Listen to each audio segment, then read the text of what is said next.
এই দেখুন, আজ করব আমুদি মাছের ঝাল করব। এইটা আমুদি মাছের ঝাল করব আর একটা নতুন রেসিপি করছি। এই রেসিপিটি হচ্ছে আলু বাদাম দিয়ে আলুর বড়া করে, এটা আলু বড়া চিলি আলু করব। দেখুন আলুটা করেছি, এতে এখানে বেসন দিয়েছি, এটা আলু চিলি করব। আমি আরও রান্না দেখাচ্ছি। এই যে তেজপাতা, শুকনো লঙ্কা, সামান্য চিনি দিয়েছি। এইতে আলু চিনি করবো। এই দেখুন আলু চিনি, এগুলো আলুর বড়াগুলো সমস্ত ভিজে রেখেছি। মানে আলু চিনি হবে। মাংস হচ্ছে, এখানে মাছ হচ্ছে, এখানে এতে ঝাল করব, মাছের ঝাল করব আলু বেগুন দিয়ে। আমুদি মাছের ঝাল করব। এটা হচ্ছে আলু বেগুন দিয়ে আমুদি মাছের ঝাল হবে। এই দেখুন আজ আলু চিনি করছি। এখানে হচ্ছে সম্পূর্ণভাবে নিরামিষ রান্নাটা হচ্ছে। এটা আলু চিনিটা করবো সম্পূর্ণভাবে নিরামিষ।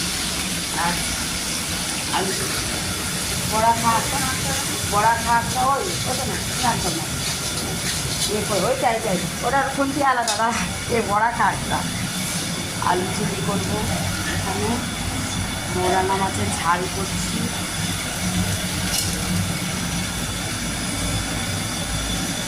আমুদি মাছের ঝাল, আলু চিলি,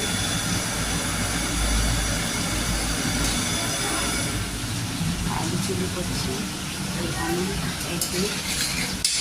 এই দেখুন, এটা এইমাত্র দিলাম আদা বাটা দিয়েছি, জিরে বাটা দিয়েছি, আদা বাটা জিরে বাটা, ক্যাপসিকাম, টমেটো, এটা দিয়ে এটা হচ্ছে আলু চিলি করছি। আজকে আলু চিলি হবে এইসব রান্না। এই দেখুন বিভিন্ন সাথে দিয়ে করেছি আজকে। হ্যাঁ